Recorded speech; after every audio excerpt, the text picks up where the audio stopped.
ओम नमः शिवाय, हर हर महादेव। 11 सितंबर सोमवार, भाद्रपद कृष्ण द्वादशी है। अगर इस दिन का नक्षत्र देखा जाए तो पुष्य है।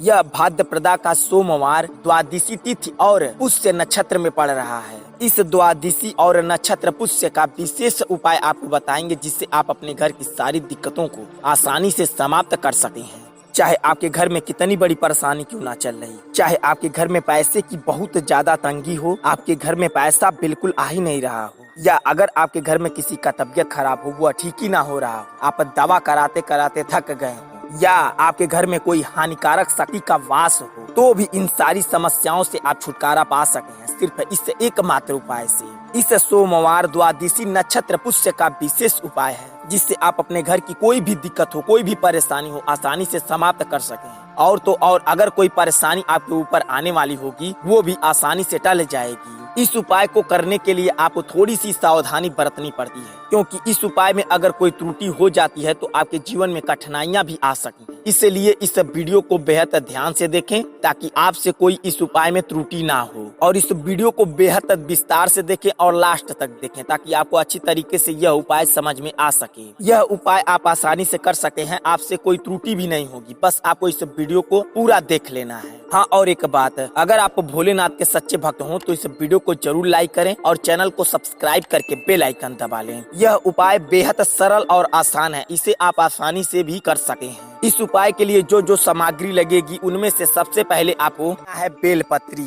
हाँ, इस बात का बेहद ध्यान रखें, जब आप बेलपत्री तोड़ने जाते हो तो वहाँ पर बेल महाराज से आग्रह करके बेल मांग कर तभी बेलपत्री तोड़ें। आपको कम से कम 3 बेलपत्री लेना है, और आपको थोड़ा सा शहद लेना है, और आपको चंदन ले लेना है। इन सारी सामग्रियों के साथ साथ आपको 1 लोटा जल ले लेना है। यह सारा सब कुछ लेकर आप चले जाएं शिव मंदिर पर। हाँ, आप जब शिव मंदिर पर जाएं तो सबसे पहले घंटी को बजाकर आपको हर हर महादेव का एक बार नारा मन में या पूरा जयकारा की तरह लगा लेना है। अब आप जब शिव मंदिर पर चले जाएं, शिवलिंग के सामने बैठ रहे हो, तो इस बात का बेहद ध्यान रखना है कि आपका मुख बिल्कुल उत्तर और पूरब के बीचों बीच होना चाहिए। उत्तर और पूरब के बीचों बीच आपको बैठना है। कई भाई बंधु कमेंट बॉक्स में पूछते हैं कि महाराज जी, हमारे मंदिर पर इस तरफ बैठने की जगह नहीं है, तो आपको इस बात का बेहद ध्यान रखना है, आप पूरब की दिशा की ओर मुंह करके बैठ सके हैं। यह बात आपको बता दें, जब शिव मंदिर बनाया जाता है तो इस दिशा का ध्यान में रख कर ही शिव मंदिर बनाया जाता है, ताकि कोई भी भक्त आकर यहाँ पर अच्छी तरीके से अपना पूजा पाठ कर ले। जब आप शिवलिंग के सामने बैठ जाएं तो आपको सबसे पहले, हाँ, एक बात और आपको बता दें, अपने साथ आम का या अनार का छोटी सी एक डंडी ले लेना है। इन दोनों पेड़ों में से कोई भी एक पेड़ का छोटी सी डंडी ले लेना है। अब आपको 3 बेलपत्री सामने रख लेनी है, और उसके ऊपर वाले भाग में थोड़ा सा चंदन 3 बेलपत्री पर लगा दें, और वहीं पर थोड़ा सा शहद लगा दें। इतना सब कुछ करने के बाद आपको शहद से शिवलिंग पर अच्छी तरीके से लेपन कर देना है, और ठीक उसी प्रकार चंदन से शिवलिंग पर अच्छी तरीके से लेपन कर देना है। हाँ, लेपन करते हुए आपको अपने मन में ओम नमः शिवाय का मनन करना है। ये नहीं कि लेपन कर रहे हैं शिवलिंग पर चंदन तो अपने मन में कोई और बात चल रही हो, नहीं, आपको अपने मन में ओम नमः शिवाय का मनन करना है। इतना सब कुछ करने के बाद आपको चंदन और शहद का लेपन करने के बाद 1 बेलपत्री अपने दोनों हाथों के बीच में रखकर हाथ जोड़कर 11 बार ओम नमः शिवाय का जाप करना है, और 1 बेलपत्री शिवलिंग के ऊपर रख देना है। फिर दूसरी बेलपत्री लेना है, दोनों हाथों के बीच में रखकर 11 बार ओम नमः शिवाय का जाप करते हुए आपको अशोक सुंदरी की जगह रख देना है। अब आपको तीसरी बेलपत्री दोनों हाथों के बीच में रखकर 11 बार ओम नमः शिवाय का जाप करते हुए आपको जलधारी के बिल्कुल सीधाई पर रख देना है। इतना सब कुछ करने के बाद अब आपको लोटे का जल लेना है। अब आपको ओम नमः शिवाय का जाप करते हुए आपको शिवलिंग पर धीरे धीरे जल ढालना है। इस बात का बेहद ध्यान रखें, जब आप लोटे का जल शिवलिंग पर डाल रहे हो तो आपको श्री शिवाय नमस्तुभ्यम का जाप करना है, और कब तक जाप करना है, जब तक लोटे का जल बिल्कुल गिर ना जाए।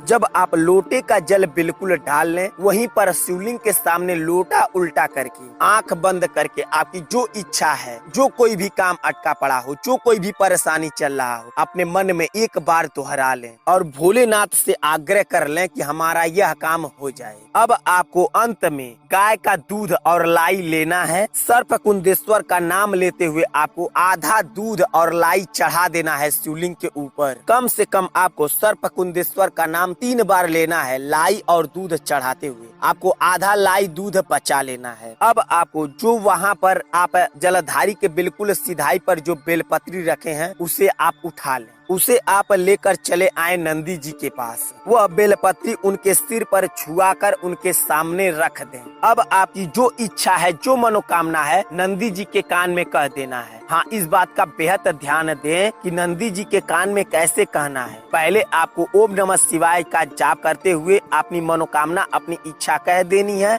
और ओम नमः शिवाय का जाप करते हुए अपनी इच्छा मनोकामना खत्म करनी है। एक बार और आपको बता देते हैं अपनी मनोकामना नंदी जी को कैसे कहनी है। और आज के दिन, पंचमी के दिन, नाग पंचमी के दिन, सोमवार के दिन यह जरूर करना है। इस नाग पंचमी के दिन सोमवार पड़ रहा है तो यह उपाय जरूर करें। नंदी जी के कान में अपनी इच्छा मनोकामना जरूर कहनी है। कैसे कहनी है एक बार और सुन लें। आपको नंदी जी के कान में जिस तरफ पैर उठा हो उसी कान में आपको ओम नमः शिवाय बोल देनी है और आपकी जो इच्छा है, जो मनोकामना है कह देनी है और ओम नमः शिवाय का जाप करते हुए आपको अपनी इच्छा मनोकामना खत्म कर लेनी है। इतना सब कुछ करने के बाद आपका यह उपाय पूर्ण होगा और आपकी जो इच्छा है, जो मनोकामना है अवश्य और शीघ्र ही पूर्ण होगा। अब आपको जैसे ही शाम होती है, जैसे ही सूर्य देवता डूब जाते हैं, जब आप अपने घर चले आए मंदिर पर से, तो जैसे ही शाम होती है, सूर्य देवता जब डूब जाते हैं, जो लालिमा छाई रहती है वह लालिमा खत्म ना होने पाए तो आपको क्या करना है, एक दिया लेना है और उसमें तिल का तेल डाल देना है और एक साफ सुथरी बाती लगा देना है। आपको वही दिया लेकर चले जाना है शिव मंदिर पर। हाँ, उसी शिव मंदिर पर जाएं जिस शिव मंदिर पर आप पूजा पाठ किए हो।